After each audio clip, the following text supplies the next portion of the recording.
Hi everyone, here I'll show you how to connect your Okex account to COINRULE. On the top right, select API. Now, make sure you create a v3 API key, as the old one will soon be dismissed by Okex. Name a label for the new API, for example, COINRULE 2. Once you've done this, choose a passphrase. Grant the needed permissions, in this case only read and trade, and then validate the request with your Google Authenticator code. You have now created a new API.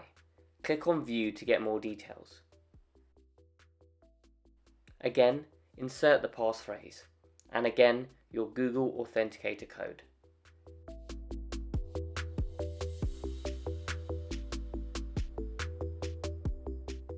Here the details of the new API have now been created, so let's copy this API.